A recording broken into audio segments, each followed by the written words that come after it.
Internet. Bonsoir, bienvenue, désolé pour les bugs techniques. Bonsoir et bienvenue au chat. Bonsoir et bienvenue à mon invité de ce soir pour ce premier débrief de A Night of the Seven Kingdoms. Normalement, pour tous les autres, il y aura Tequila Tex, que vous avez l'habitude de m'accompagner pour parler de Westeros. Je suis juste la suppléante en fait, vraiment. Tu es la guest star. Tu vois, ça dépend comment la vie, c'est un verre à moitié plein ou à moitié vide. Non, merci beaucoup d'être là, Charlie, surtout que tu as la crève en matière de Covid. Teki, pour d'autres soucis de santé dont il est en train de prendre soin, n'a pas pu être là ce soir. Mais écoute, les gens qui te suivent seulement sur YouTube ne le savent pas forcément, mais les gens qui te suivent sur les réseaux, surtout au moment où il y a des nouvelles saisons de House of the Dragon, le savent. T'es plutôt fan des univers de George R. R. Martin. Extrêmement... intéressée en tout cas, fan je ne sais pas parce que j'ai pas le côté fan de je connais tout par cœur, je connais tous les personnages par cœur, etc. Il y en a trop et ils s'appellent tous Aegon. De toute façon tu peux pas. C'est complètement ça. J'ai lu les livres et je suis toujours très active dans la commu Game of Thrones et aussi parce que j'écris de la fiction sur mon temps libre et donc c'est évidemment pour tous les gens qui aiment ces univers là et tout, c'est très intéressant. Oui, d'ailleurs j'ai découvert une chaîne TikTok. Est-ce que j'ai le droit de faire de la promo pour d'autres personnes? J'ai découvert une chaîne TikTok, je l'ai poncée, elle s'appelle Mamie, je crois que c'est Mamie Lit, son pseudo, ou Mimi Lit, un truc comme ça. Et elle fait aussi des live Twitch, mais plus sporadiquement, alors qu'elle est vraiment très active sur TikTok, et elle parle que de Game of Thrones. C'est ma passion, vraiment. Je regarde toutes ses vidéos. Bah écoute, et elle fait aussi des très très longues vidéos. Ouais, je vous le mettrai dans la description du replay parce que j'ai essayé de googler, mais comme je suis pas sûre de comment ça s'écrit, et Google est ce qu'il est à l'ère de l'intelligence artificielle, du coup je n'ai pas trouvé. Mais on a le lien qui arrive dans le chat et vous aurez le lien dans la description si vous êtes en replay. En attendant, petit rappel, la politique de spoilers sur cette chaîne et pour ces débriefs, n'est-ce pas, c'est qu'on ne va rien vous spoiler de la suite de A Night of the Seven Kingdoms. C'est adapté d'une nouvelle de George R. R. Martin que j'ai personnellement lue 4 fois, la dernière étant hier après-midi pour me la bien remettre dans le bain. Mais je ne vais rien vous spoiler de la suite et je ne vais rien vous spoiler, et Charlie non plus, des bandes-annonces qui ont été diffusées par HBO et notamment d'une bande-annonce... qui était à la fin de l'épisode sur HBO Max, en tout cas aux US, et qui était une bande-annonce de la suite de la saison qui, ma foi, spoil un peu tout.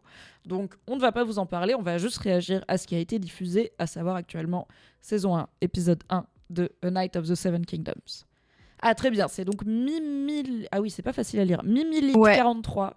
Et elle est aussi sur YouTube. Donc merci Charlie pour la reco. Je pourrais vraiment pas faire de spoiler même si je le voulais, car je n'ai pas lu pour le coup la nouvelle.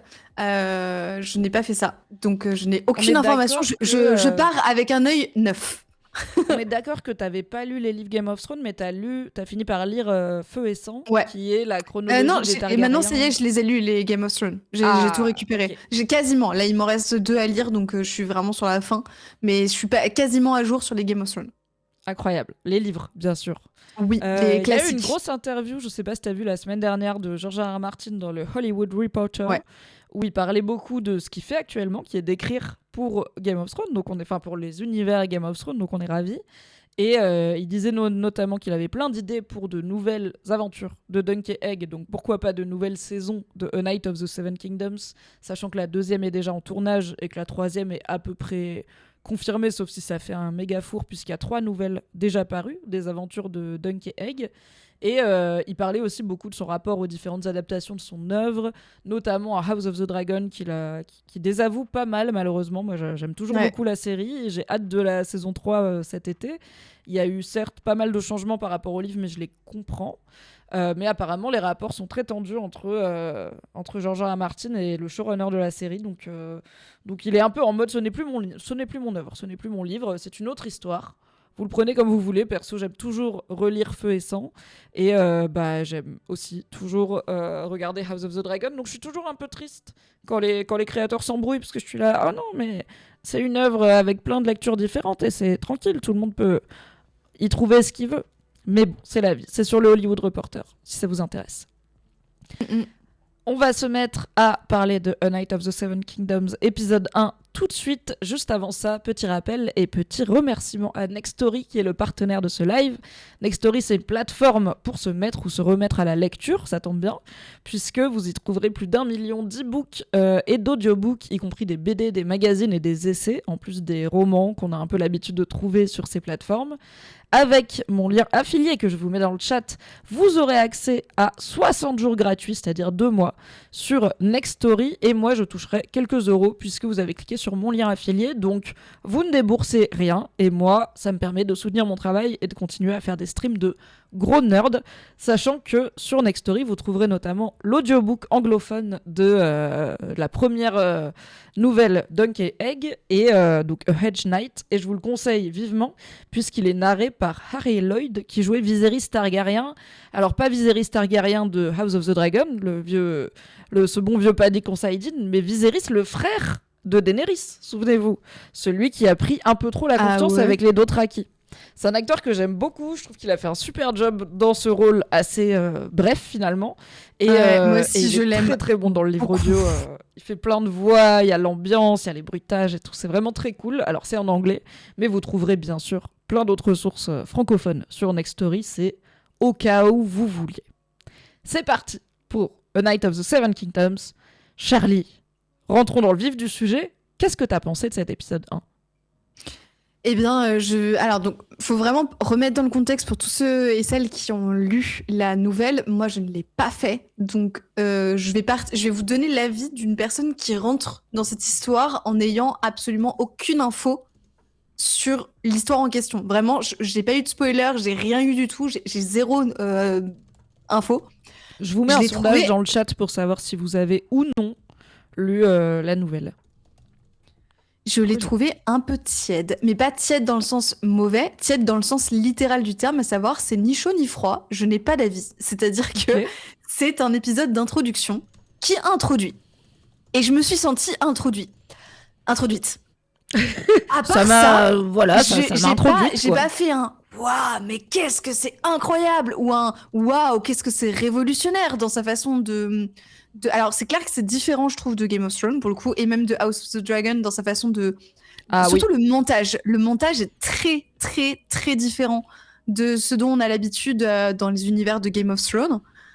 Mais pour autant, en gros, j'ai pas été, déçue. Je l'ai pas trouvé mauvais, mais je l'ai pas non plus trouvé en mode, mais c'est une dinguerie. Un pilote qui pilote, quoi. C'était juste en mode, ok, c'est une introduction, je me sens introduite. Ok. On will see, on verra plus tard. Donc pour l'instant, j'ai envie de dire, je retiens mon avis. Est-ce que t'avais ce côté, je suis contente, on revient un peu à la maison, on revient à Westeros, on revient dans cet univers-là, ou pour l'instant, t'es là, ok, bon, il y a des collines et des vieilles pierres comme dans la moitié de l'Angleterre, mais il me manque un peu de Westeros, quoi. Bah pas tant parce que du coup vu qu'encore une fois on est dans une campagne, donc il y a pas vraiment encore l'ambiance visuelle de Game of Thrones. Ça pourrait être c'est ce que je me suis dit d'ailleurs, parce que ça pourrait vraiment être un truc de juste fiction Moyen-Âge, quoi. Mais le montage et l'image, la façon dont c'est filmé, c'est très très très très très différent de ce dont on avait l'habitude pour l'instant avec la série. Ce qui fait que j'ai pas eu l'impression de rentrer à la maison, tu vois. Donc on va voir si ça se développe. J'imagine que oui, avec les épisodes qui passent. Oui, on va notamment avoir des choses un petit peu marquantes de l'univers, plein de personnages, on en a eu quelques-uns déjà, dont on reconnaît les noms de famille, il y a du Baratheon, on va avoir bien sûr du Targaryen, il va y avoir normalement un Lannister dans un coin, un seigneur de Highgarden, voilà, on va retomber un petit peu sur nos pattes. Mais c'est vrai que la grosse différence entre ça et les deux univers Game of Thrones qu'on a eu à la télé, c'est qu'il n'y a pas de magie actuellement dans cet univers, en tout cas pas dans ce coin-là de Westeros, puisqu'il n'y a plus de dragons, même s'il y a encore des Targaryens sur le trône, et que, souvenez-vous, au début de Game of Thrones, un des grands bouleversements, c'était que la magie revenait à la fois avec les marcheurs blancs qui se mettaient à aller au sud, et avec Daenerys qui faisait ressusciter les 3 seuls dragons de cet univers. Et là, on est vraiment, du coup, dans ce qui pourrait être, comme tu l'as dit, une fiction médiévalish, Moyen-Âge, où tout le monde a un accent de quelque part dans les îles britanniques. Et on va voir ce qui va donner la couleur de Game of Thrones, sachant que tu l'as dit, c'est pas du tout le même rythme, c'est pas le même style, c'est quelque chose qui a une volonté, en tout cas dans ce premier épisode, beaucoup plus comédie, et je pense que ça va durer tout le long, même si du coup ça va contraster avec un certain aspect dramatique. Je pense que ça ressemble plus au sweet spot de Game of Thrones, saison 2, saison 3, quand il y avait notamment Tyrion et Bronn qui s'envoyaient des pics ou des choses comme ça, où on avait des dialogues acérés, du montage parfois qui assumait d'être un peu comique, mais le curseur est beaucoup plus poussé. Et du coup, je dirais que voilà, c'est plus proche de Game of Thrones que de House of the Dragon, à la fois dans l'univers, le fait qu'il n'y ait pas de magie, qu'on suive certes un seul lieu et un seul personnage, contrairement à Game of Thrones, mais on a quand même ce cœur de Westeros qu'on connaît. Là où House of the Dragon, on est à Dragonstone, on est à d'autres dragons, il y a des orages, c'est pas vraiment le Westeros qu'on a appris à aimer dans la saison 1 et 2, où il y avait beaucoup de voyages et de campagnes british. Par contre, la grosse différence, dans la nouvelle comme dans la série, c'est qu'on va suivre quelqu'un qui n'est absolument pas un noble. On va suivre ce cher Dunk, qui est le plus small folk qu'on puisse être, puisque, comme on le verra dans la suite de la série, mais c'est pas un spoiler de vous dire, hein, c'est un orphelin de Flea Bottom, donc le quartier pauvre de King's Landing. Ça a déjà été annoncé qu'il était orphelin dans le pilote, donc c'est pas un énorme spoiler. Donc c'est vraiment un enfant trouvé, quoi. Et on voit d'ailleurs par rapport à ses réactions quand il est face à des nobles qu'il est en mode moi je suis juste le monsieur qui se cogne aux poutres parce que je suis très grand, je veux pas avoir d'embrouille avec vous. Écoute, moi je pense que je suis un peu plus positive que toi probablement parce que je sais où on va et aussi parce que je suis une immense nerd. J'étais trop contente j'ai lancé l'épisode, j'étais là, let's go, on en parlera, mais il y a littéralement une seule scène où j'étais en mode non, ça c'était pas, vous l'avez tenté, c'était pas réussi, c'était pas la peine. Le reste, j'ai tout aimé et bah c'est pas étonnant puisque c'est parce que je pense que 75% de l'épisode c'est du copier-coller de la nouvelle. Les dialogues sont littéralement tirés des pages du livre, les scènes sont le livre devenu réalité, et ce que je pense qui est ma scène préférée et qui sera celle de beaucoup de monde, pour le coup est une addition de la série, mais ça montre que quand ils ajoutent des choses, eh ben on passe des très bons moments, notamment quand il y a des hommes un peu bourrés qui dansent.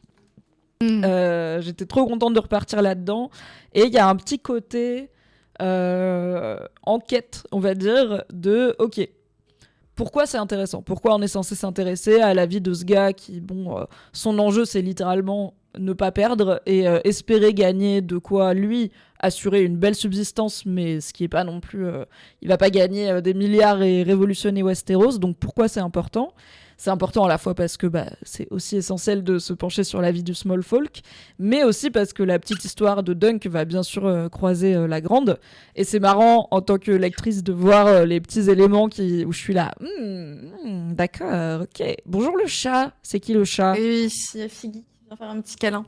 C'est Figaro. Figaro. Voilà, c'est l'instant cute. Je l'aime, il est si floufi. Et là, il revient du veto, alors il a le bedon tout rasé en plus. Oh là là, bidou. Au-delà, donc je crois que j'ai eu quand même un spoiler assez majeur, mais je n'en parlerai pas ici, mais je t'en parlerai en off. Tout à fait. C'est un truc qui... voilà. On en parlera en off. La scène, du coup, tu veux en parler maintenant ou pas ?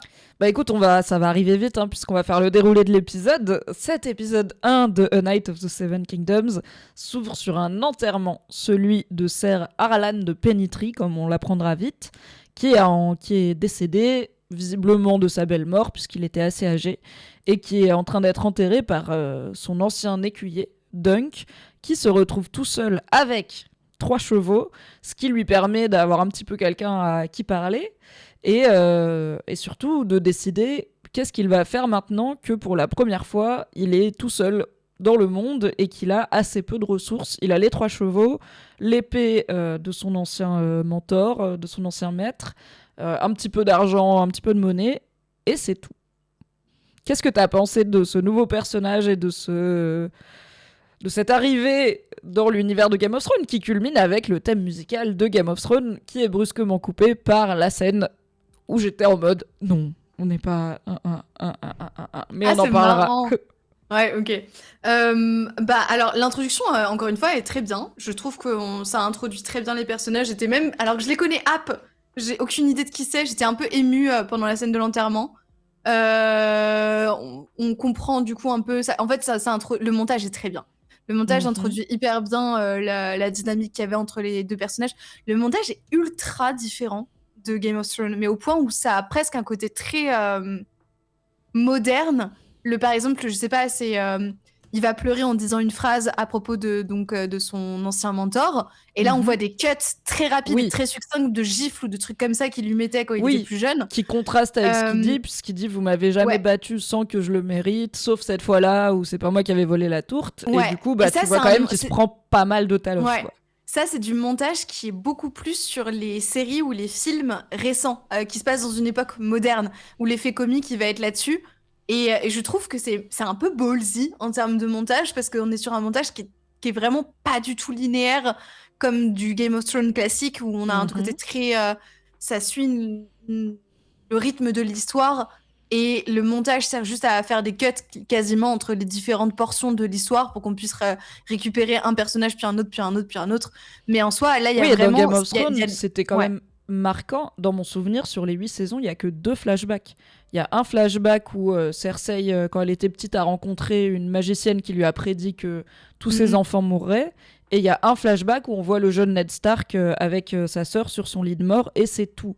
Donc on avait vraiment cet ancrage dans la temporalité. Et comme tu dis, pour moi, voilà, rien que d'avoir un flashback, c'est déjà surprenant dans une série Game of Thrones, dans une série à Westeros. Mais alors ce montage cut qui est, tu dis... très récent, mais pour moi il est même quasi YouTube, TikTok, tu vois, en tant que vidéaste. Je sais pas ce que t'en penses, mais j'étais là, ok, c'est un edit, c'est un fan edit comédie The Office Game of Thrones. Et justement, d'ailleurs, avec la personne avec qui on l'a regardé, on s'est fait la remarque qu'il y a un côté très goofy. Et bon, on en vient du coup à la fameuse scène, mais même au niveau du montage, sans parler de ça. Avant ça, quand ils ont lancé la musique, donc il y a le générique de Game of Thrones qui arrive vraiment d'un coup. Ça fait genre, tu vois le personnage faire un truc, ça fait cut, et en hop, fait, ça cut monte, direct. Au moment où Dunk, donc il réfléchit à ses options et il dit bon, je pourrais vendre mes 3 chevaux, mais ça me durerait quelques années et après il y a plus rien. Je pourrais m'engager dans la garde de King's Landing ou d'une autre grande ville, mais bon, ça me tente pas trop. Sinon, il y a un tournoi pas loin à Ashford. Et donc, il se dit, ok, je pourrais être chevalier, je pourrais concourir au tournoi, je pourrais peut-être gagner. Et là, il tire son épée. Et il y a ce côté, il y a la musique dans le bouquin, il entend une musique héroïque. Et là, il y a le thème de Game of Thrones qui monte en mode, ok, regardez ce jeune homme sans peur qui va, malgré sa basse extraction, devenir un héros. Et littéralement cut du thème de Game of Thrones à ce bon Dunk en train de se soulager derrière un arbre, telle une forme d'hippopotame finalement. Avec le cul. C'est-à-dire, on voit, c'est rare de voir ça à la télé, on voit un cul en train de déféquer à la télévision en 4K sur HBO Max. 2026, let's go. Qu'est-ce que t'as pensé de cette scène et de ce cut surtout, ok, le moment héroïque, la musique de Game of Thrones je vois la raison, je vois pourquoi ils ont fait ça, et je trouve ça intelligent de vouloir directement poser le ton et faire une césure avec justement les formats précédents qu'ils avaient utilisés pour parler de cet univers-là. Mais j'ai trouvé ça cheap. En fait, il y avait vraiment... C'est pour ça, d'ailleurs, c'est la remarque. Au tout début, je me suis dit, oh non, je vais pas aimer, parce qu'il y a vraiment un côté, on dirait une parodie de Game of Thrones. On dirait une fanfiction. Sans offense aux fanfictions, parce qu'il y a très très bonne... C'est pas du tout un truc négatif, hein. Mais on dirait un truc fait par des fans pour être comique et pour faire une sorte de série un peu drôle dans l'univers de Game of Thrones.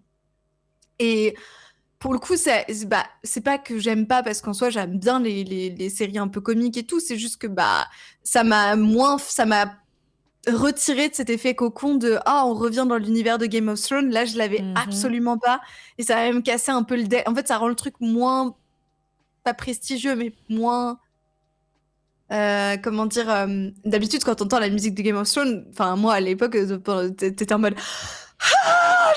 j'ai trop envie de savoir et tout, et là c'était vraiment tellement inoubliable qu'ils l'ont gardé pour House of the Dragon. C'était quand même une grosse surprise, et pour moi, j'avoue, un peu une déception, c'est qu'ils ont pas créé de thème musical pour leur deuxième série, ils ont repris le même. Donc là, quand tu l'entends arriver, tu te dis comme tu dis, ok, on est en terrain connu, on est de retour à Westeros. Et la série te dit, oui, mais pas vraiment. Ouais. Et puis il y a un autre truc aussi, mais ça c'est vraiment très personnel pour le coup, c'est que moi l'humour caca-prout comme ça, c'est vraiment pas ma vibe. Je sais qu'il y a des gens que ça fait mourir de rire. Moi, il y a 2 types d'humour où ça ne me touche pas. C'est l'humour donc caca-prout et c'est l'humour de gens qui se font mal. Genre les vidéos gags ou les trucs de tu vois des gens tomber ou se faire mal. Vraiment, ça m'étonne. Je ne ressens pas de l'humour à ce moment-là. Si quelqu'un tombe, je vais être en mode ah merde, ça va. Mais je vais pas être en mode ça me fait pas rire. Voilà. Oui, mon mec regarde des compilations de mèmes de temps en temps sur YouTube, et autant j'aime bien parce qu'il y a notamment plein de chats bêtes, autant il y en a quand même beaucoup où c'est cette personne vient de se croûter la face. Et moi je suis là, mais qu'est-ce qui se passe après le cut? Enfin, cette personne va très mal, j'espère qu'elle a eu une ambulance, appeler les secours, quelque chose. Et comme toi, je n'aime pas les blagues caca, vomi, etc. Alors, il y avait dans Game of Thrones un rapport un petit peu cru aux fonctions corporelles, notamment dans les dernières saisons. On avait quand même des vannes, je me souviens de Sam qui vide les pots de chambre à la citadelle de Old Town, ou de Sam qui guérit Jorah Mormont de sa maladie là de peau avec des gros plans sur les croûtes et tout, un petit peu genre. Mais on n'a pas tellement eu, à part ça, de full let's go quelqu'un défèque. Mais c'est pas dans un contexte humoristique. Moi, ça me dérange pas les trucs un peu body function si ça a un intérêt narratif, tu vois, genre typiquement voir des gens baiser, voir des gens, mais dans un truc où c'est très, on montre la réalité, on montre le truc.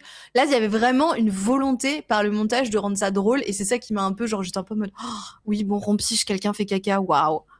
Oui, surtout qu'on vient d'avoir ce cut assez rapide avec les scènes de Taloche qui, pour le coup, je trouve marche dans le sens où, ok, c'est marrant, et il nous présente ce chevalier parfait qu'il a élevé, et nous, on voit immédiatement que c'était un vieil homme plutôt bourru qui avait, on va dire, l'avant-bras assez leste.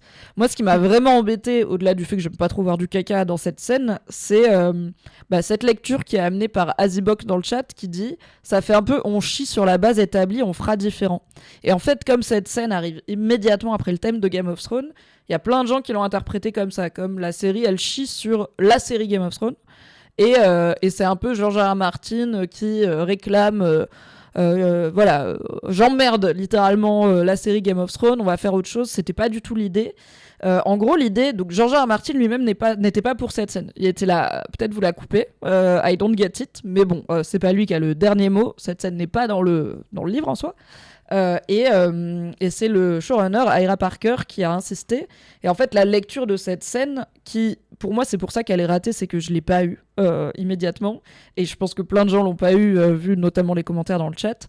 C'est qu'en fait, c'est censé nous montrer que littéralement, Dunk se fait dessus.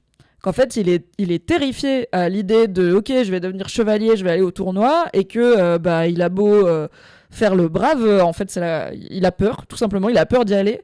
Et pour moi, ça manque du coup tu vois, son ventre qui fait des bulles ou un truc comme ça qui aurait pu nous montrer le même aspect comique. Tu vois, il est là, il brandit son épée et d'un coup il fait oh et il va derrière des buissons et c'est bon. Tu vois, on a compris, on est obligé de le voir. Ah ouais, putain, moi j'avais pas du tout compris ça comme ça, tu vois. Donc, voilà, on est d'accord.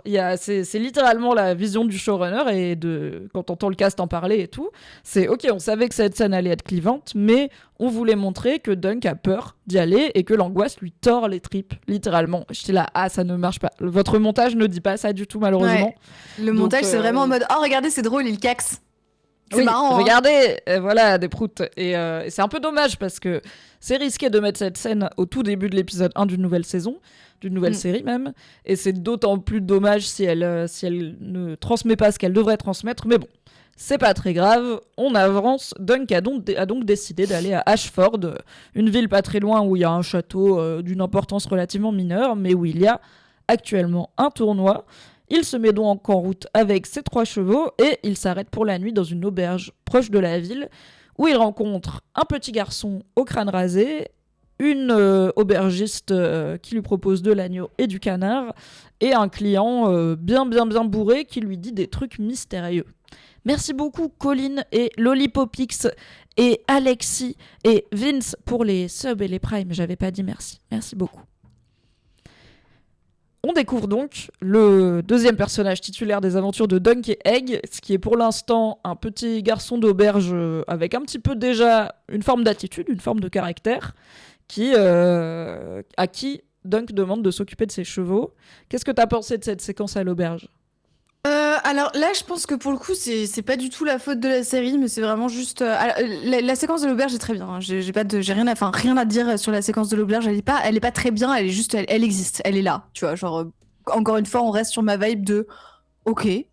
Mais moi, j'ai un truc à dire sur la rencontre entre Dunk et Egg. C'est que, mais je pense que ça doit être comme ça dans les livres aussi. Enfin, dans la nouvelle aussi. En même temps, ils allaient pas non plus le faire autrement. Donc, en fait, je vais te dire un truc. Directement après, vous avez le droit de dire « Ferme ta gueule, Charlie ». D'accord ? Vous êtes autorisé, ok ? Cette réflexion n'a aucun sens. Mais j'ai trouvé ça un peu facile. Le côté présentation entre les deux personnages, un peu évident. Un peu aussi le pont entre lui et le rapport avec son ancien... son ancien chevalier, son ancien maître. C'est ça, son maître. Dans le bouquin, c'est maître. Mais ouais. Bah si, en vrai, t'es l'écuyer d'un chevalier, il te donne t'es un serviteur. D'ailleurs, Nota Bene vient de sortir à l'occasion de A Night of the Seven Kingdoms, Nota Bene, collègue de vulgarisation historique sur les réseaux et les plateformes. Il vient de sortir une vidéo sur la vraie vie des écuyers de chevaliers au Moyen-Âge et à travers les pays. Ce que j'ai trouvé intéressant, c'est pas que le Moyen-Âge occidental comme on le voit dans notamment la fantasy. Mais oui, c'est vraiment son seigneur, son maître, dans le sens où... Alors certes, à la limite, il peut partir Dunk et ne plus être avec Arlan, mais il n'aura pas d'argent, il n'a pas de quoi manger, il n'a pas de possession personnelle. Et comme on l'a vu, son maître a le droit de le battre, de lui donner des ordres, de lui donner ce qu'il estime qu'il mérite à manger. C'est vraiment une relation hiérarchique. Donc là, Dunk se retrouve privé de son chef, quoi. Et donc Egg, pour l'instant, c'est un petit garçon de série, quoi. Dans ma tête, j'ai pas eu d'attachement particulier ou de révélation. C'est vraiment très... Oui, c'est un petit garçon c'est une relation de série. C'est une relation de... Voilà. C'est vrai que récemment, on a vu beaucoup de séries avec ce qu'on appelle donc le cliché du loup du loup et du louveteau, en anglais The Wolf and the Cub. Un bon exemple, c'est The Last of Us, bien sûr. On l'a eu aussi dans Mandalorian, qui est un personnage plus âgé, plus expérimenté dans le monde, qui se retrouve avec un acolyte plus jeune, plus mignon, avec généralement une langue bien pendue. Pour moi, et avec l'intelligence d'un gars de 40 ans. Parce que c'est la maturité émotionnelle et l'intelligence d'un gars de 40 ans. Alors, maturité émotionnelle, on verra, mais c'est vrai que Egg, en tout cas, a l'assurance et visiblement une forme de connaissance du monde. Ce qu'on verra à la fin de l'épisode, il est quand même très capable d'être autonome, qui est un peu surprenante pour un enfant qui a 9 ans. Et l'acteur aussi, il faut quand même le noter. Donc, les deux acteurs en titre, c'est Peter Claffey qui joue Dunk et Dexter Sol Ansel qui joue Egg, qui a vraiment 9 ans. Et pour le coup, tu dis, c'est juste un gamin... Ouais. D'ailleurs, c'est pour ça qu'ils avancent vite sur les tournages. C'est parce qu'on peut pas avoir Egg qui vieillit trop vite. CF Stranger Things saison 5, sinon ça va être gênant. Puisque dans les trois nouvelles, Egg, c'est certes des aventures chronologiques qui s'enchaînent avec 1 an par exemple d'écart, mais du coup, Egg reste relativement très jeune dedans. Tu dis c'est juste un gamin de série. Parfois, les gamins de série avec un peu cette attitude, ça peut très vite, les gamins acteurs en général, ça peut très vite être ça passe ou ça casse. Si il te tape sur les nerfs, si t'as l'impression qu'il est pas réaliste, ça peut ne pas marcher. Là, je trouve que l'acteur, que ça soit sa bouille, la façon dont il est mis en scène, les dialogues et tout, j'étais là... L'acteur est trop mignon. En même temps, il est très cute et il est très chou et ça joue très bien, donc j'ai pas de problème là-dessus. C'est juste que, en fait, la dynamique relationnelle... encore une... Je suis pas contre, je dis pas que c'est mauvais, je dis juste que, ok, oui, j'ai déjà vu ça, c'est pourquoi pas.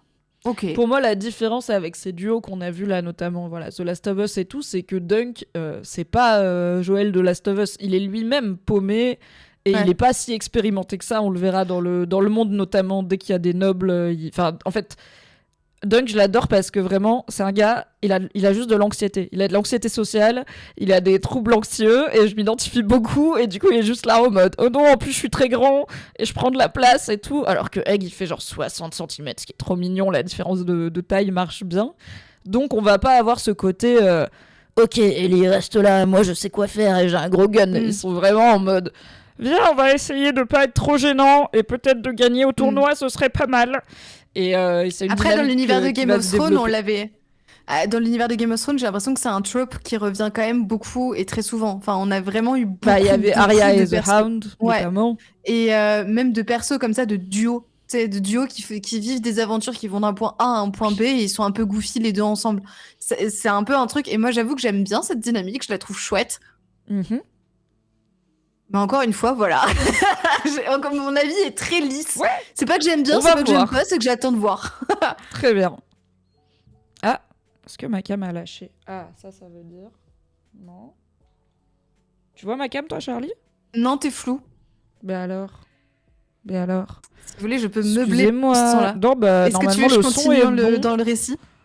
Oui, écoute, si tu peux. Ah, c'est bon, c'est de retour. Oui, c'est de retour. Bon, bah non, ça s'était déconnecté tout seul. Voilà, vous avez eu un aperçu de l'autre côté de mon salon. C'est bon, on est de retour.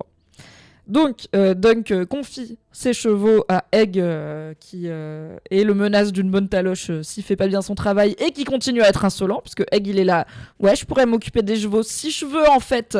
Et en fait, ça nous montre aussi la dynamique de ce monde-là et la dynamique à laquelle Dunk est habitué, puisqu'il lui dit t'arrêtes de faire le malin, sinon je t'en colle une, concrètement. Donc, on est dans cette vision du petit peuple au Moyen-Âge qui a la violence physique facile, alors que Egg est tout petit et que Dunk, je pense que une de ses mains fait la taille du crâne du gosse. Mais bon, c'est la vie à Westeros et on sait qu'elle peut être dure.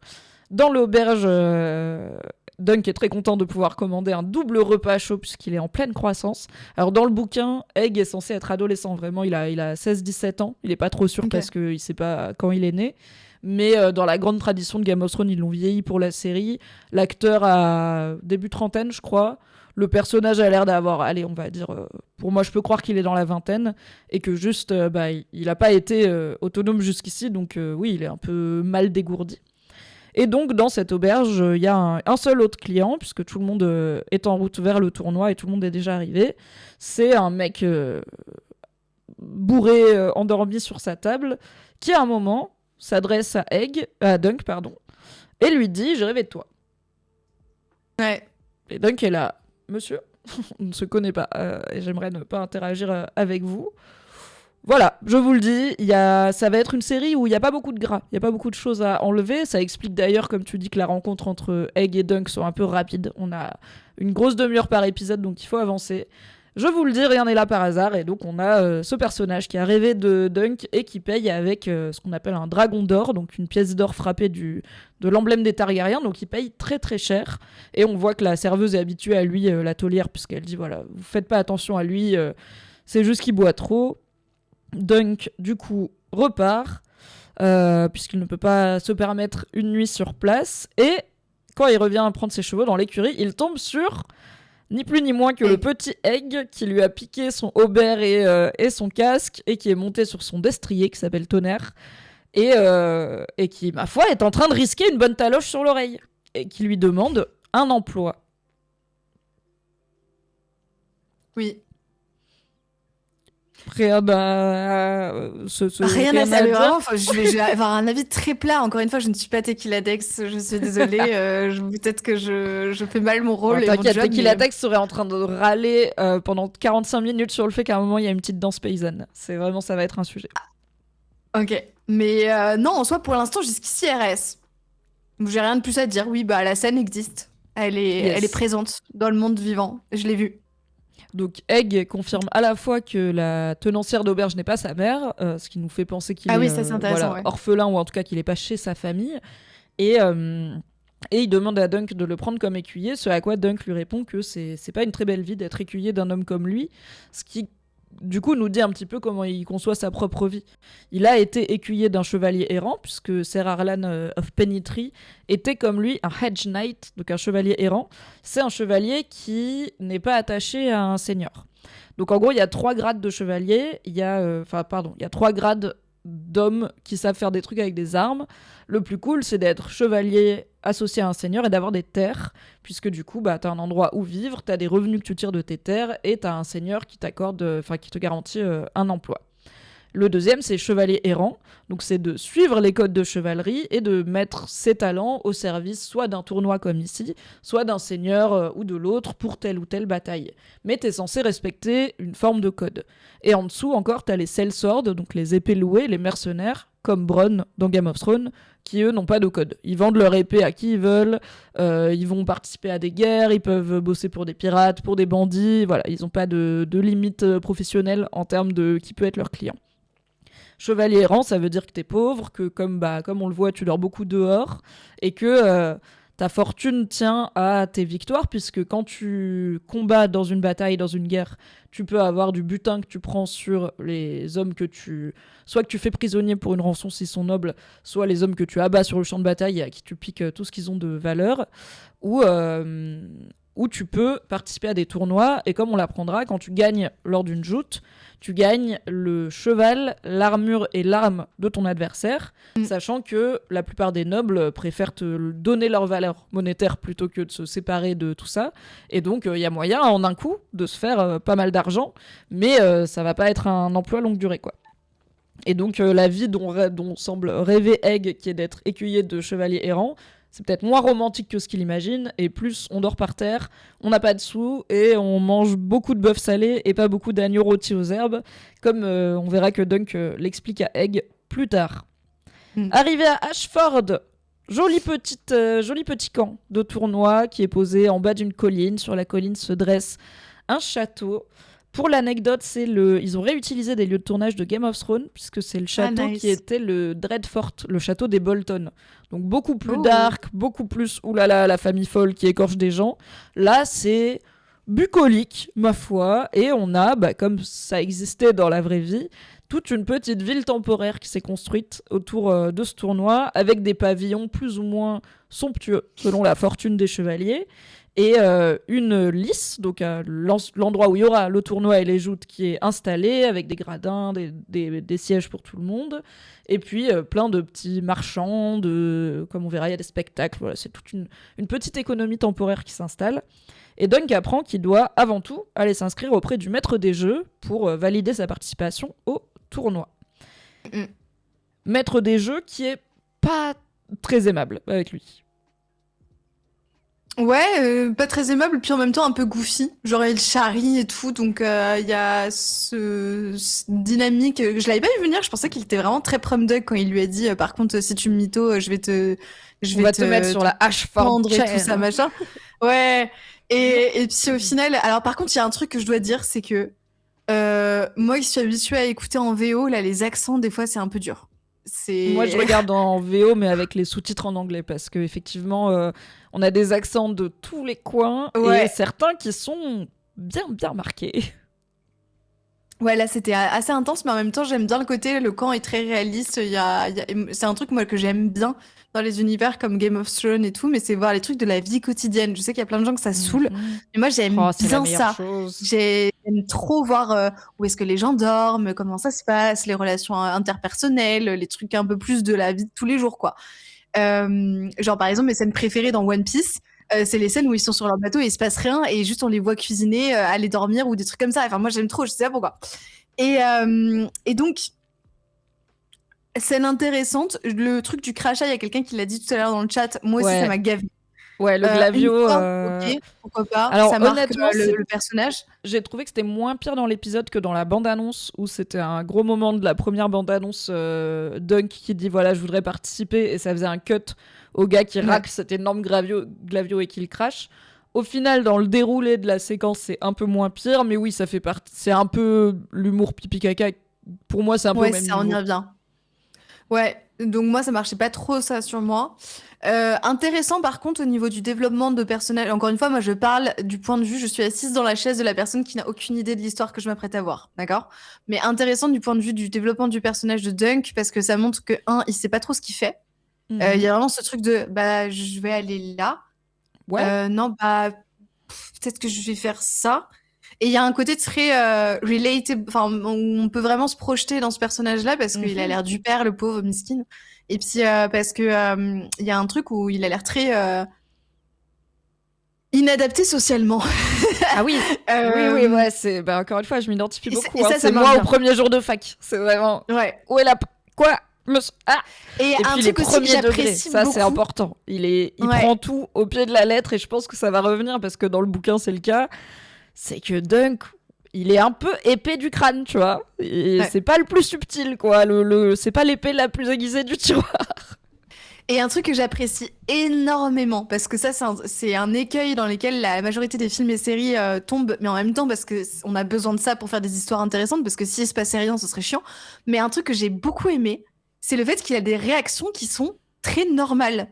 Pareil, je donne un exemple, mais c'est que donc après avoir été voir le directeur du tournoi, pour lui demander comment est-ce qu'il pouvait faire pour participer à il redescend et il passe devant deux combattants en train de se taper dessus, dont un qui bouillave un petit peu l'autre et qui semble très véhément. Je fais une petite digression là-dessus, rapidement, si je vais trop vite pour toi, tu me dis. Non, vas-y.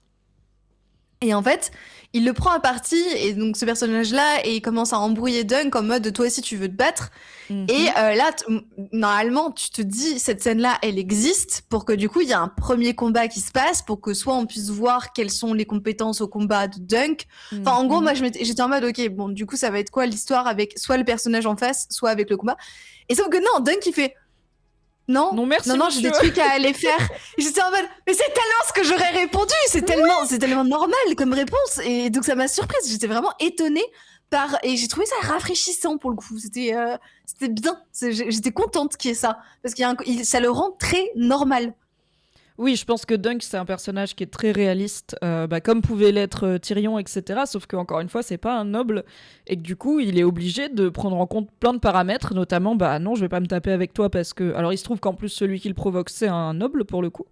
Mais aussi, en fait, j'ai une seule épée qui tire avec une corde, j'ai pas de vêtements de rechange, enfin non, je vais pas risquer quoi que ce soit pour gagner absolument rien, avant d'être en lice, là où pour d'autres plus fortunés, ça fait partie du plaisir de se castagner avant la castagne officielle. Donc Dunk, il veut s'inscrire au tournoi, et pour ça, il doit être chevalier. Donc il explique qu'il était l'écuyer de Harlan of Pennytree, dont d'ailleurs il a le bouclier avec les armoiries qui sont un calice avec des ailes, et qu'avant de mourir, son maître l'a adoubé, puisque tout chevalier peut faire un chevalier, mais que malheureusement, voilà, il n'y avait pas de témoin à part un rossignol dans l'arbre ou un rouge-gorge, je sais plus. Et on a un seul flashback au moment où il dit mon maître m'a adoubé, voici son épée, il a toujours voulu que je sois chevalier. C'est un flashback de Dunk qui demande à Harlan, plus jeune du coup, est-ce que vous pensez qu'un jour je pourrais être chevalier ? Et Harlan qui répond pas. Donc est-ce que tu penses qu'il a vraiment été adoubé, ou est-ce que tu penses qu'il ment ? Non, je pense que c'est... Alors, encore une fois, je parle de ma place de... Je connais rien à l'histoire, mais je pense qu'il dit totalement la vérité. Je vois absolument pas ce personnage-là en étant un peu grand bonnet. Je pense que c'est un grand bonnet gentil et qui est profondément sincère et franc et un peu trop pour son propre bien-être. Donc, je le verrai pas mentir là-dessus. Pas là-dessus. Peut-être qu'il mentira, mais pas sur ça. Ouais, je suis plutôt d'accord. Alors, je pense pas que c'est un spoiler de vous dire que c'est... En fait, pour moi, quand j'ai lu la nouvelle, je suis toujours partie du principe que oui, il ment pas, il a été adoubé chevalier par Ser Harlan. Mais dans la nouvelle, on a beaucoup moins ce côté où il y a tous les flashbacks qui nous montrent que Ser Harlan n'était pas du tout comme Dunk l'imaginait. Dans la nouvelle, on est juste dans la tête de Dunk. Donc quand il dit le vieil homme m'a toujours bien traité, sauf cette fois où il m'a confondu avec un autre, quand il dit le vieil homme a toujours voulu que je sois chevalier, on n'a pas de raison d'en douter, et moi je suis un peu comme Dunk, je suis un peu prom dog, donc je crois les narrateurs même quand je devrais savoir qu'ils sont pas toujours fiables. Et du coup j'étais surprise de ce moment dans la série parce que j'étais là, oh, est-ce qu'ils sont en train de nous dire qu'en fait il ment et il se fait passer pour un chevalier ? Parce que un des thèmes du livre et donc de la série, c'est qu'est-ce que ça veut dire être chevalier, comment on applique les vraies valeurs de chevalerie, et bien sûr, ça vient pas avec le fait d'avoir un château ou un nom de noble ou l'armure la plus chère, ça vient de ce qu'on a dans le cœur en fait. Et c'est parfois compliqué de savoir où se trouve le juste chemin chevaleresque. Et comme tu dis, bah pour moi Dunk il est honnête et ça irait complètement à l'encontre de ce chemin chevaleresque de mentir sur quand même le truc le plus important qui est oui, j'ai été adoubé. Donc je pense, on verra, peut-être qu'il y aura un flashback où on se rend compte que c'est sûr il a menti, peut-être qu'il y aura un flashback où on voit qu'il ne ment pas, peut-être qu'on saura pas et que c'est au public Ou de alors, se faire comme son quelqu'un avis. disait dans le chat, s'il ment ou s'il a pas vraiment été adoubé, dans ce cas, ce sera un pieux mensonge. Genre, il a compris Oui. que, alors qu'en fait, non. Mais Ça, c'est je le vois possible. pas délibérément. En fait, il a pas le bagou et l'aura de se dire, je vais aller dans un fucking tournoi de chevalier, embobiner tout le monde alors que je suis absolument pas chevalier. Il a pas cette énergie-là pour l'instant. Donc, à voir, hein, ça se Non, trouve, je me trompe. c'est pour le coup Dunk c'est beaucoup de choses mais c'est pas une arnaque parce qu'il panique tellement sur le niveau 1 de l'existence qu'il va pas commencer à s'en inventer d'autres. C'est ma vision en tout cas, mais on verra par la suite si on y revient ou pas. Donc comme tu l'as dit en sortant, donc pardon, le maître des jeux lui dit, alors le problème c'est comme il n'y a pas eu de témoins et que ce tournoi il est un peu tendu parce qu'il y a des princes, donc il y a des membres de la famille royale qui sont là, on les voit pas dans cet épisode mais donc actuellement sur le trône c'est un Targaryen qui s'appelle Daeron II qui est pour la petite histoire un descendant direct de Rhaenyra et Daemon Targaryen que vous connaissez de House of the Dragon. Alors descendant direct plus ou moins, hein, je vous dis pas que je pense pas que c'est un spoiler de vous dire ça, on sait qu'ils couchent ensemble, on sait qu'ils ont des enfants. C'est une petite branche de cette branche-là très nouée, hein, rappelons les Targaryens. Donc c'est Daeron II qui est sur le trône qu'on ne verra pas a priori dans la série puisqu'on n'a pas de raison de le voir. Et il a toute une petite famille avec... alors malheureusement il y aura peu de personnages féminins dans cette série. Toute la petite famille Targaryen actuellement c'est que des gars. Et ceux qu'on verra dans cette saison c'est principalement deux des fils et deux des petits-fils du roi actuel. Donc il y a son fils aîné Baelor qui est l'héritier du trône qu'on verra. Et un de ses autres fils qui s'appelle Maekar. Et ils sont venus avec leurs enfants et on verra ce que ça donne. Et le contexte, c'est que on est 15 ans après une guerre civile. En gros, Daeron avait un frère qui s'appelait Daemon Blackfire, s'il te plaît. Oh, wow. Vraiment ultra drama. Vous voyez Daemon, vous voyez Aemon, vous voyez les Targaryens. Drama Beach, cheveux longs, borgne, armure all black. C'était vraiment... Il avait pris des notes sur tout ça. Et il avait concentré tout ça en lui-même. Et il a décidé qu'il méritait plus d'être roi que son frère parce qu'il l'estimait... trop faible et pas assez bagarreur et donc il a essayé de faire rébellion. Donc il y a une partie du royaume qui l'a soutenu lui et qui a soutenu la rébellion Blackfire et une autre partie qui est restée loyale au roi Daeron. Il se trouve que c'est Daeron qui a gagné, donc il est toujours sur le trône, mais voilà, on n'est pas si longtemps après une forme de tension interne et ce tournoi c'est l'occasion pour les seigneurs et les chevaliers d'avoir quelque chose à foutre puisqu'on est globalement en temps de paix, mais aussi de régler des vieilles querelles de « Ah, tu te souviens quand on n'était pas du même côté pendant la rébellion ?» Et c'est l'occasion pour les Targaryens de venir réaffirmer un petit peu leur emprise sur le royaume en se pointant à ce tournoi qui sinon n'est pas d'une importance géopolitique de fou. Ok. Donc le maître des jeux dit à Dunk, en fait ce tournoi est tendu parce qu'il y a des princes, donc il faut en gros, la checklist est un petit peu plus tendue, il faudrait que quelqu'un qu'on connaît, un seigneur quelconque, se porte garant pour toi quoi. et dise que oui, en effet, tu es chevalier et tu peux participer. Et là, Dunk fait « Ah, bah j'ai vu les armes de un gars qui s'appelle Manfred Dondarrion, de la famille Dondarrion, qu'on connaît de loin de Game of Thrones. Et avec Arlan, mon mentor, on s'était battu à ses côtés il y a quelques années, donc je vais aller le voir, c'est sûr qu'il se souvient de moi. » Le gars, il dit « Ok, reviens avant demain matin avec le gars. » Il dit que c'est bon et tu participes. C'est parti, et là donc Dunk tombe sur ses deux cousins, comme on va l'apprendre, qui sont en train de se battre. Alors il s'agit de Stephen et Raymond Fossoway, une famille dont l'emblème est une pomme rouge et dont on le voit dans cet épisode et ça va durer je pense. 100% quasiment des dialogues sont des jeux de mots autour du thème de la pomme. Il vient d'une branche plus haute que la mienne sur le pommier. Il m'a fait voir 36 pépins. C'est que des jeux de mots sur les pommes, donc vous pouvez surveiller ça si vous le voulez. Et donc on voit qu'il y en a un barbu, bien roux, qui est bien bagarreur. C'est Stephen, c'est l'aîné, qui provoque Dunk, et Dunk a l'intelligence de dire non merci. Et l'autre c'est Raymond, son cousin, et son écuyer. Donc lui il est pas chevalier, et on voit qu'il se fait bien bolos par Stephen. Et Raymond est un peu plus sympa avec Dunk, et lui dit ah bah t'as bien fait de dire non. Et Dunk s'en va pour trouver un bout de rivière où il peut se rincer parce que l'odeur du gars et même Et on pas peut le voir dresser tout sa nu. tente parce qu'il a pas de tente, mais au moins s'abriter vaguement de la pluie. Et puis ensuite, c'est l'heure d'aller faire un petit tour quand même au tournoi et d'aller essayer de trouver Manfred Dondarion pour qu'il puisse se porter garant. Mais apparemment, Monsieur Dondarion dort, bien épuisé par notamment 2 travailleuses de la nuit, n'est-ce pas ? 2 jeunes femmes qui interpellent Dunk et, on peut le dire, sont pas très sympas avec lui.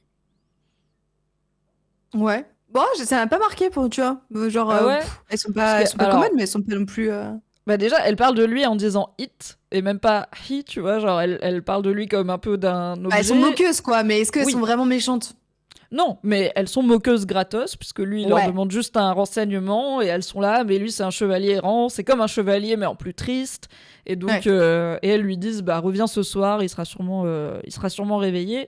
Et Dunk s'en va, on sent qu'il est bien bougon, il dit à son cheval, mais non, mais c'est même pas vrai, d'abord, je suis même pas triste.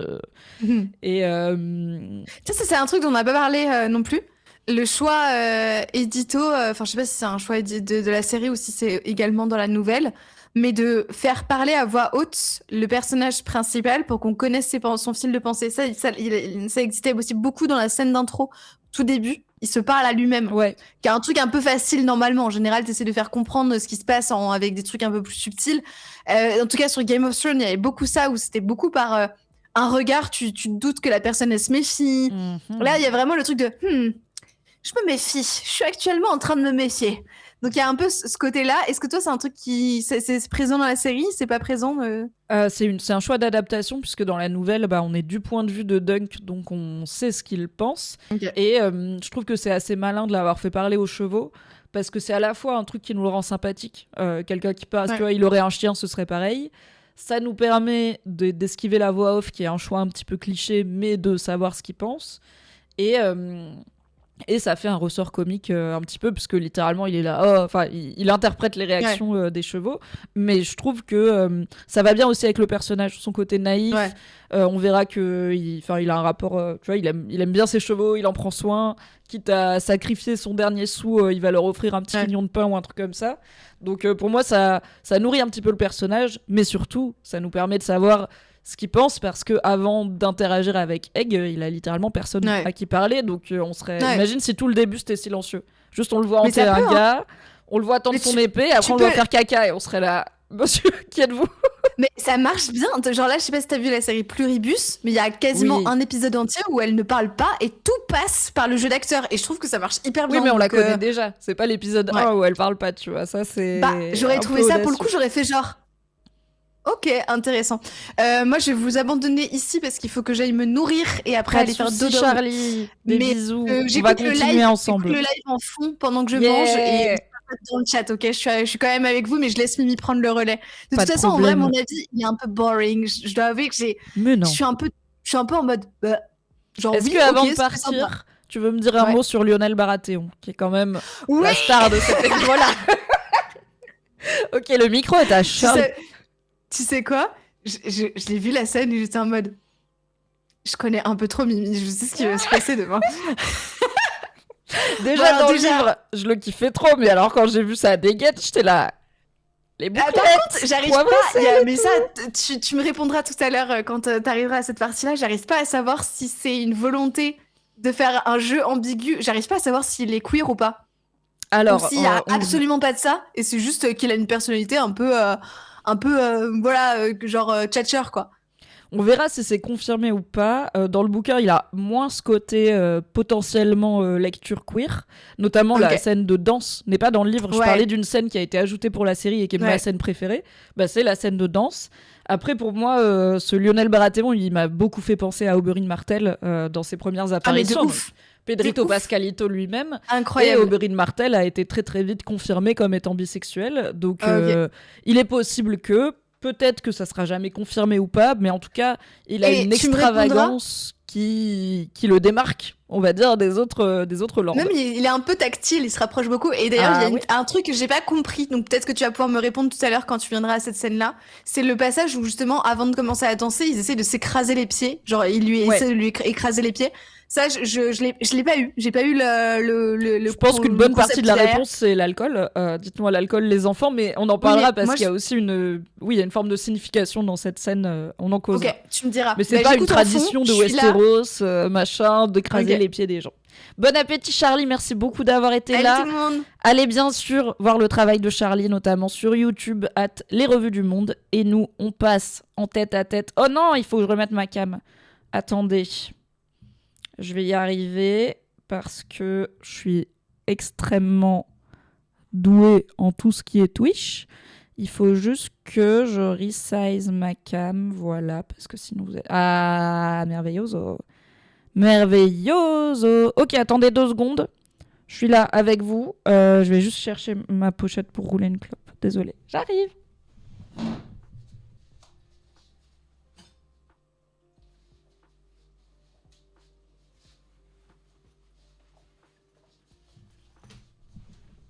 C'est bon, elle était pas loin. Alors, on en était où ?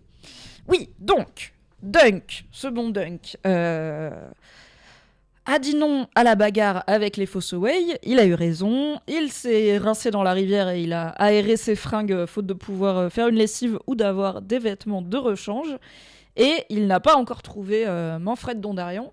Il revient donc à sa recherche une fois la nuit tombée et il tombe sur les mêmes travailleuses du sexe, les mêmes femmes de la nuit de Westeros, qui sont, pour celles et ceux que ça intéresse, c'est très réaliste dans la vraie vie. Il y avait des tournois, il y avait des joutes, c'est quelque chose que George R. R. Martin apprécie particulièrement dans l'histoire médiévale. Et il y avait évidemment beaucoup de monde, beaucoup de commerce, hein, comme on a dit, qui se crée à cette occasion, dont le commerce des charmes, n'est-ce pas, des demoiselles de la nuit. Et alors, ce truc bizarre, elles sont en train de mettre en scène des funérailles, puisqu'il y a une 3e travailleuse du sexe qui est allongée avec les fameuses pierres où sont peintes des yeux sur ses paupières. Et d'ailleurs, Dunk, au début, pense qu'elle est vraiment morte et qu'il interrompt un moment solennel, et il sursaute quand il la voit bouger. Et j'ai vu que c'était un moment qui avait pas mal surpris, genre ok, qu'est-ce que ça veut dire, qu'est-ce qu'on est censé comprendre, est-ce que c'est un truc de nécromancie, de résurrection, par Jon Snow et tout. Alors non, quand même pas. Je pense que c'est tout simplement pour nous indiquer, alors je pense que c'est une série où on aura beaucoup moins de sexe gratuit et de nudité gratuite, en tout cas féminine et sexualisée, que dans Game of Thrones. Je pense pouvoir vous garantir que dans la saison entière, on n'aura aucun viol. Inédit pour une série dans l'univers de Westeros, donc on est ravis. Et je pense que c'est du coup la façon de la série de nous mettre un petit peu ce côté « Ah, regardez, il y a beaucoup de gens dépravés à Westeros, au point qu'il y a des gens qui ont ce fantasme d'avoir l'impression, en tout cas, de faire des choses à une personne décédée. » Donc c'est un kink, voilà, comme le dit Luce dans le chat. C'est un kink, je pense pas qu'il y a beaucoup plus à en tirer. Et je pense que c'est pour nous colorer... le fameux seigneur Dondarrion, puisqu'on le verra à la fin, je pense que cette mise en scène est à sa destination, puisque ces travailleuses du sexe ont l'air de pas mal bosser pour lui. Donc, enfin, de pas mal être ses prestataires attitrés. Donc, je pense que voilà, c'est pour nous montrer, oh, il y a quand même des choses sexy dark qui se passent à Westeros, et ah bah, ce seigneur qu'on n'a pas encore vu, il a des goûts bizarres.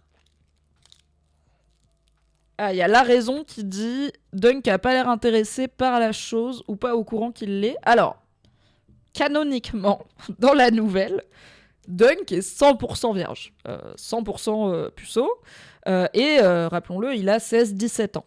Ça peut être un peu plus surprenant d'imaginer que ce Dunk-là, qui a au moins la vingtaine bien tassée, serait 100% vierge, dans un monde où le recours au travail du sexe est complètement normalisé.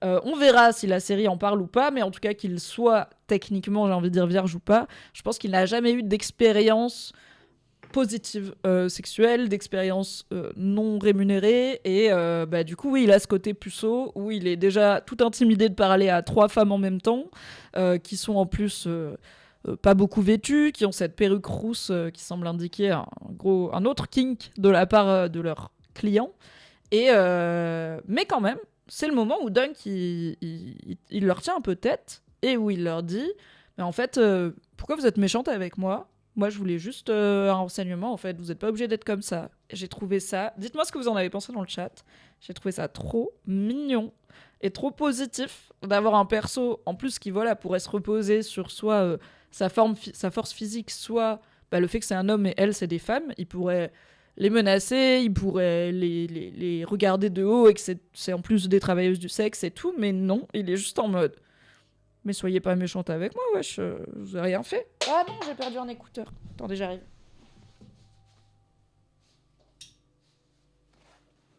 Cela dit, j'ai plus vraiment besoin de mes écouteurs puisqu'on est que entre nous.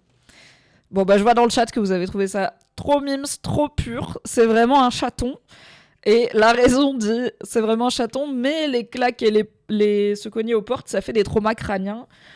Il va à la vitesse où il va. Moi, je suis pour que les gens qui vont un peu plus lentement, qui réfléchissent plus lentement, ils vont à leur rythme. Et donc, il a le droit d'aller à son rythme. Et on le verra, mais selon les situations, et notamment sur le champ de bataille, c'est pas non plus le plus nigo des ballots. Hein, voilà.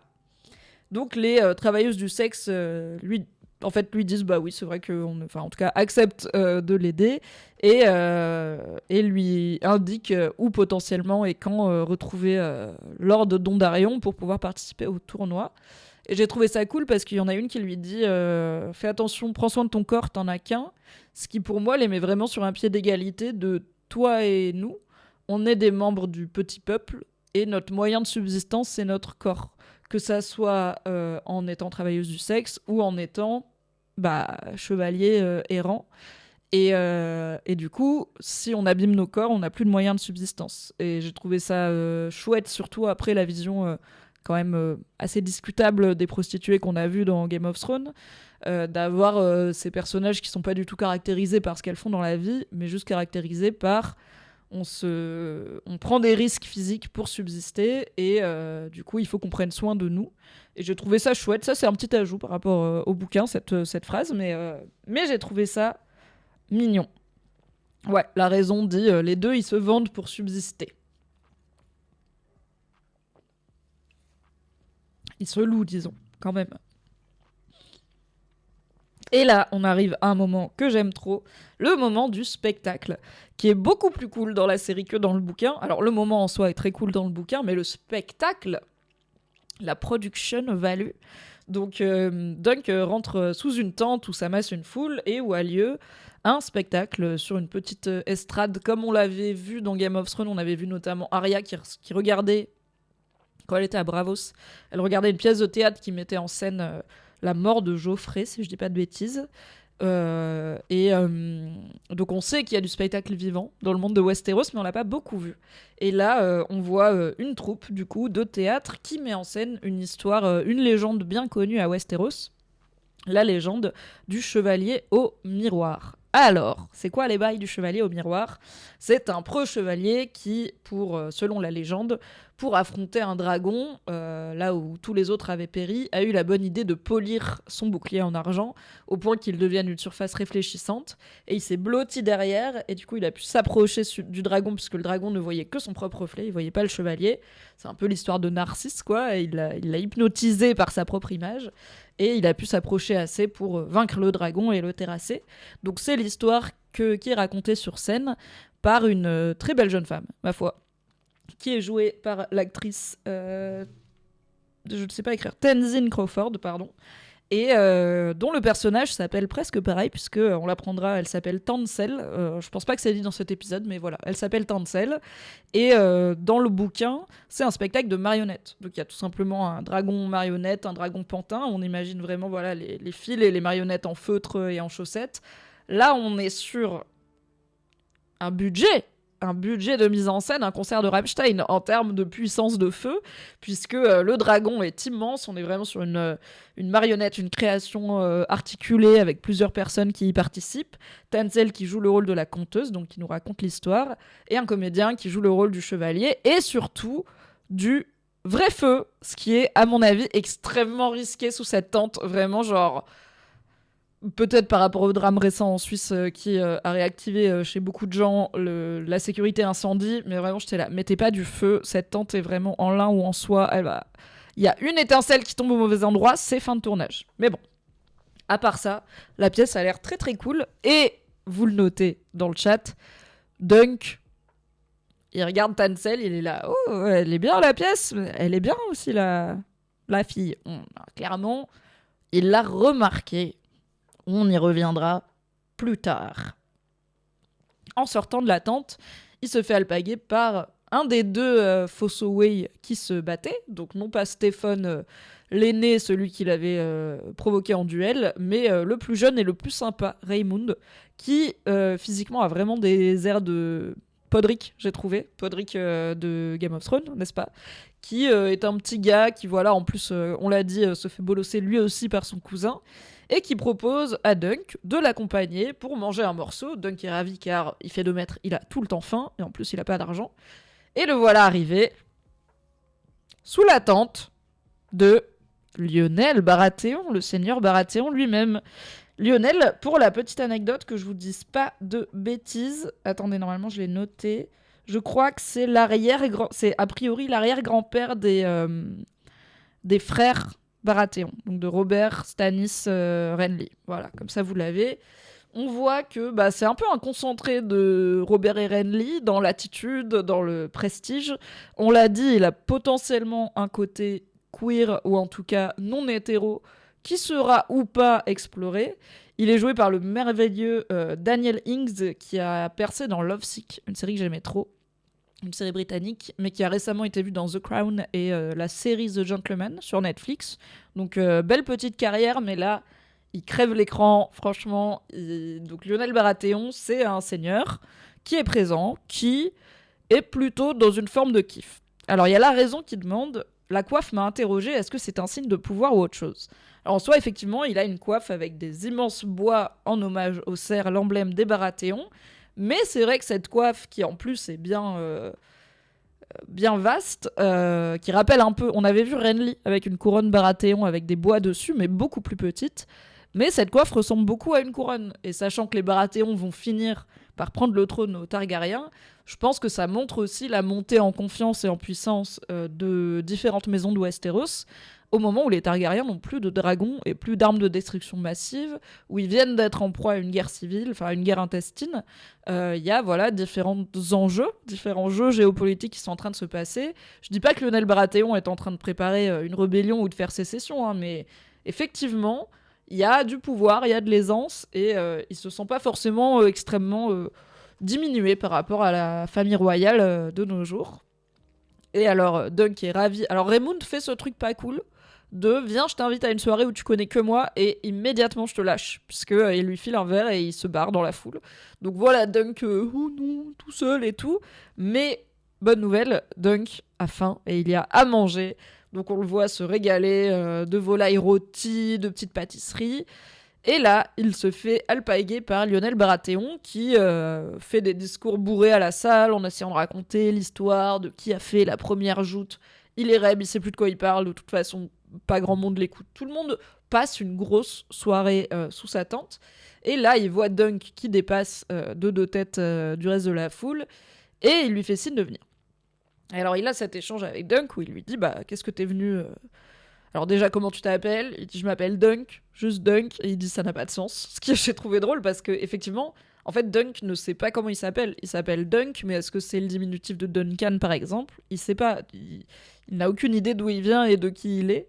Et de son vrai prénom, donc il finira par se faire appeler Duncan le Grand, et c'est une invention pure et simple.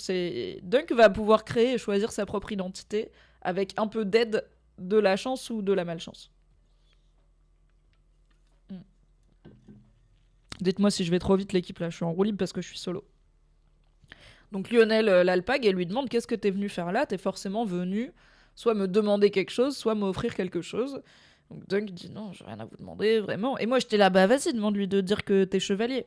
Mais en fait il le connaît pas, et je pense que d'ailleurs, c'est ce qu'il lui dit, parce que je pense que Dunk ne veut pas être remarqué par qui que ce soit, mais notamment pas par les seigneurs, parce qu'il sait que ça peut très vite mal tourner, que en fait le seigneur il est bourré, peu importe, s'il lui donne un ordre, il est obligé d'obéir, s'il lui dit viens on se bat, il est obligé d'obéir, et en fait, soit il se fait casser la gueule par Baratheon, soit il casse la gueule à Baratheon, et potentiellement il va être puni, c'est pas une bonne idée pour le petit peuple d'être remarqué par les lords. On l'a vu dans Game of Thrones pas mal.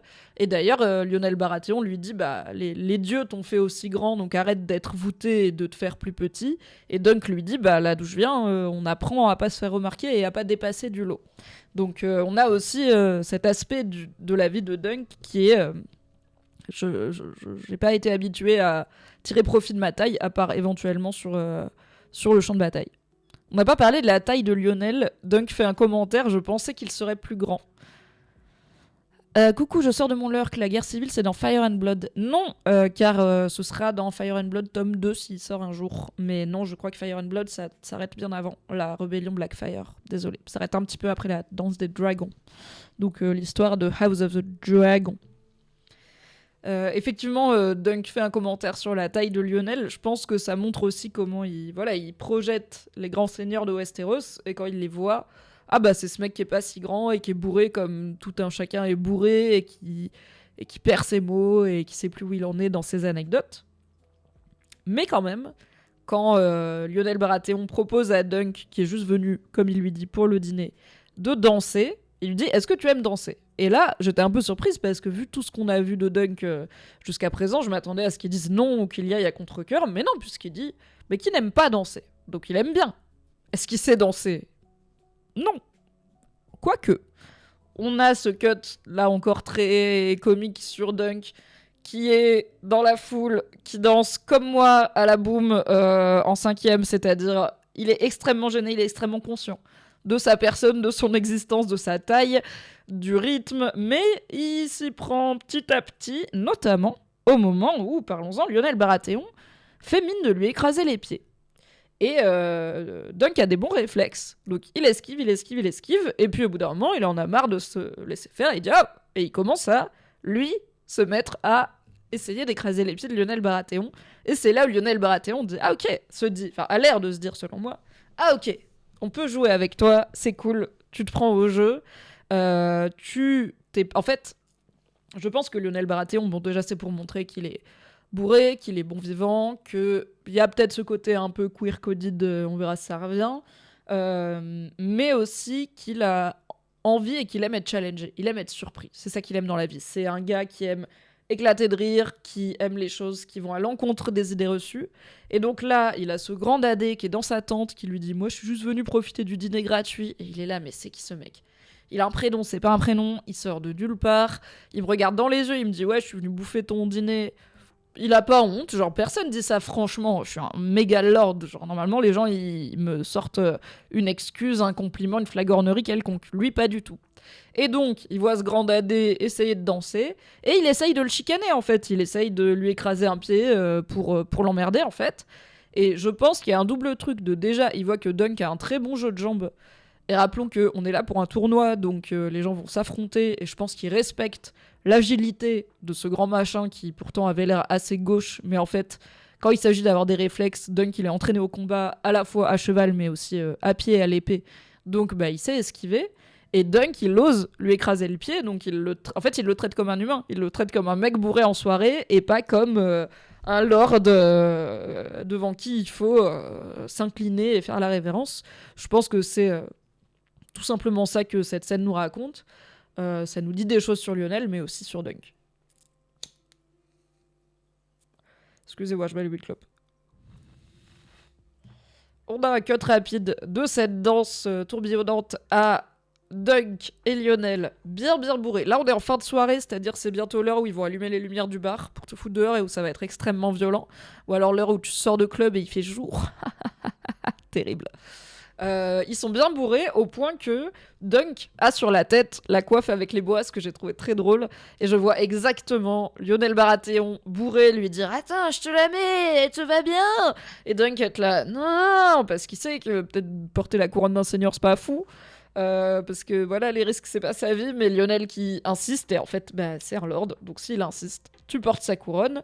Donc là, Lionel est en train de raconter un voyage en mer qu'il a fait à travers une tempête, où il a éclaté de rire à travers la tempête, parce qu'au final, il n'avait pas de choix, une fois qu'il y était, il fallait la traverser, donc autant le faire en riant.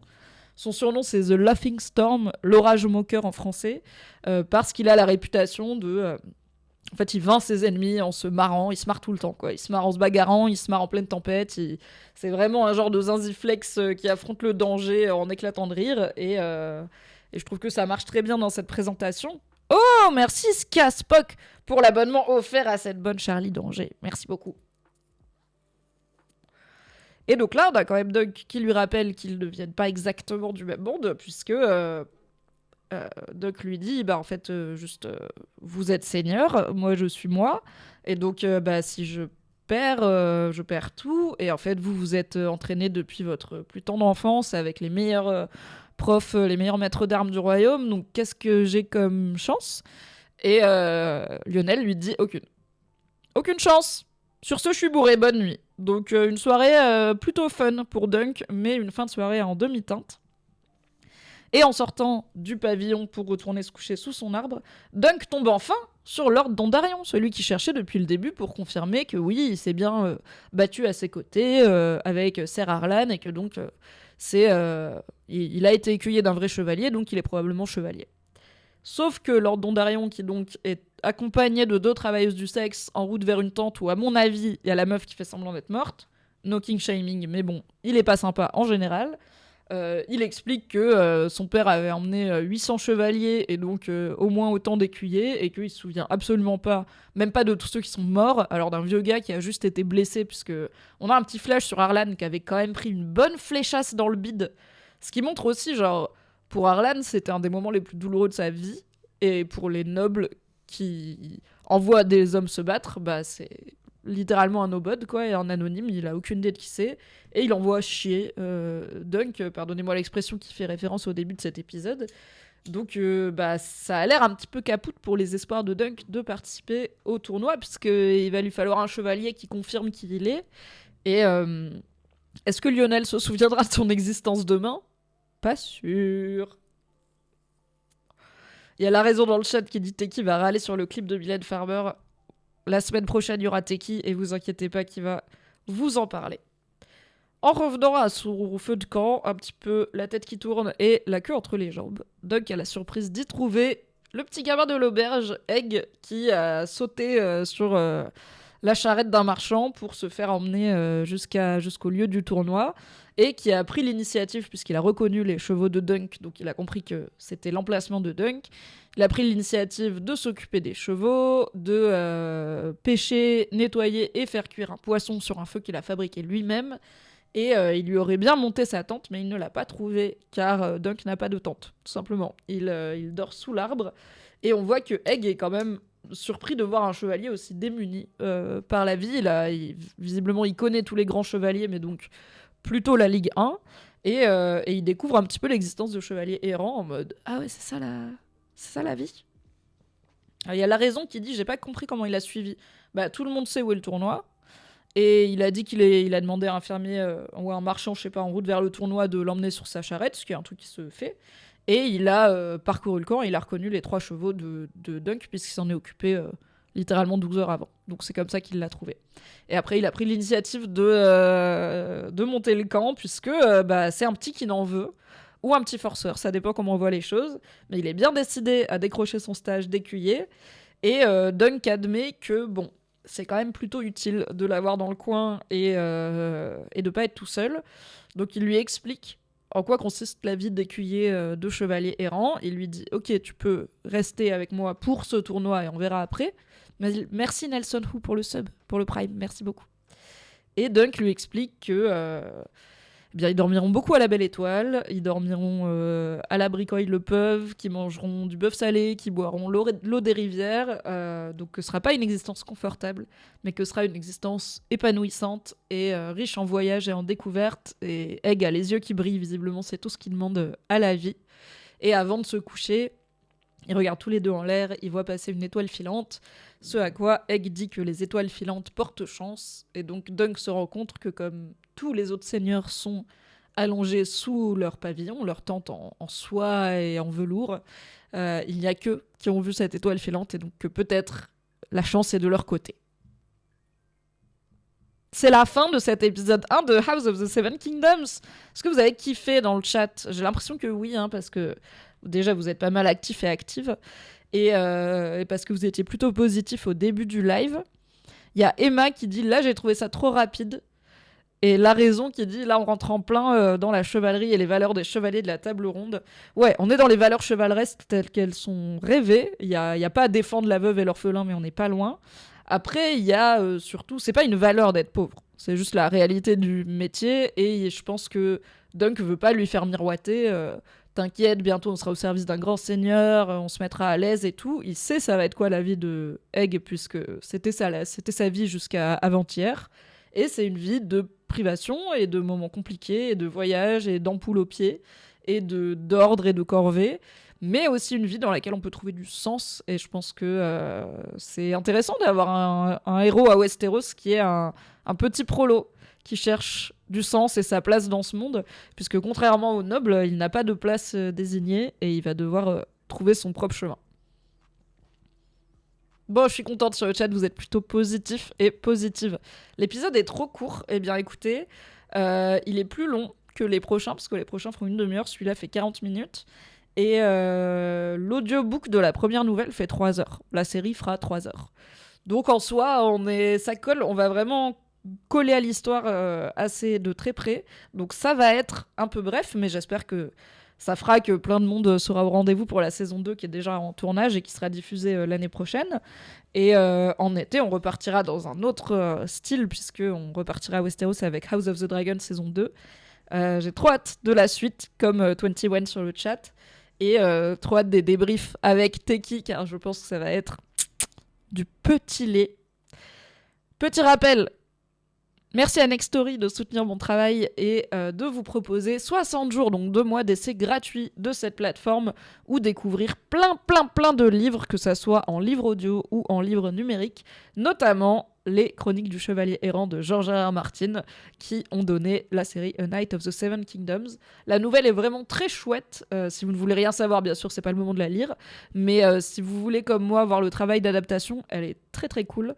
Et vous allez voir... il va se passer des dingueries en vrai. Hein. Là, on est là, ouais, on fait des blagues de prout et tout, mais il va se passer des trucs. Aura-t-on un point homme-poisson sur cette série ? Eh bien, Hiberna, ça dépendra de Teki. De mon côté, je vous donne rendez-vous, alors normalement, pour The Night Manager, épisode 4 et 5, la semaine prochaine. Je vous donne rendez-vous tous les mardis, bien sûr, à 20h, pour parler de A Knight of the Seven Kingdoms. Et toutes les semaines sur mon Patreon pour le récap rigolo qui sortira demain. Voilà. Le replay de ce live sera disponible immédiatement pour les mécènes sur Patreon et en public dans plusieurs jours. Merci d'avoir été là, merci de soutenir mon travail et à très vite à Westeros. Bye!